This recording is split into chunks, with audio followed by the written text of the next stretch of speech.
আপু এটা কি অ্যালার্জি স্কিনে দেওয়া যাবে? আমার কাছে মনে হয় না মালটাতে কারো অ্যালার্জি আছে। যদিও কারো থেকে থাকে তাহলে সে স্কিপ করতে পারে। কিন্তু এটাতে কোনো অ্যালার্জি এই পর্যন্ত আমাকে কোনো কাস্টমার মানে ব্যাড রিভিউ দেয়নি যে আপু এটার কারণে আমার অ্যালার্জি প্রবলেম হয়েছে। হ্যাঁ, আমাদের স্নাইল যেটা ওটা 2 সাইড জন্য বলছে আপু এটাতে আমার স্কিনে অ্যালার্জি প্রবলেম হচ্ছে। বাট যখন আমি এই ফেস ওয়াশটা দেওয়া শুরু করছি তখন আমার কাছে মনে হইতেছে আমার 2 সাইডের যে ব্রণ উঠতেছে ওটা আর ওঠা বন্ধ হয়ে গেছে। তাহলে চিন্তা করেন এটা কতটা ম্যাজিক্যাল একটা ফেস ওয়াশ। সো আপনি একদম চোখ বন্ধ করে এটা নিতে পারবেন যদি আপনার ব্রণের কোনো প্রবলেম না থাকে। বাট যাদের ব্রণ আছে তারা স্কিপ করবেন, বারবার করে বলতেছি। ব্রণ থাকলে আগে ব্রণ দূর করে নেবেন।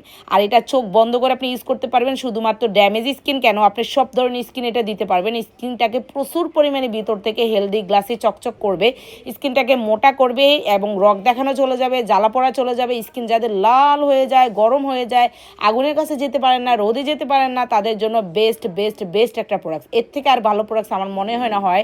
এটার সাথে যদি আপনি একটা ভালো ময়শ্চারাইজার ক্রিম দিতে পারেন তাহলে তো কোনো কথাই না, আরও ভালো আরও দ্রুত কাজ করবে। এটার সাথে আমাদের সিরাম আছে, সিরামটাও নিতে পারেন, ফেস ওয়াশটাও নিতে পারেন। এই 2 সেটটা প্রোডাক্ট দিয়ে আপনি স্কিন কেয়ার শুরু করতে পারেন। দেখবেন আপনার স্কিনে কতটা পরিবর্তন আসে যদি আপনার স্কিনে ব্রণ না থাকে। আবারও বলতেছি, যদি ব্রণ থাকে অবশ্যই আপনার স্কিন দেখাইয়া আমাদের কাছ থেকে ব্রণের কম্বো নেবেন। ওকে।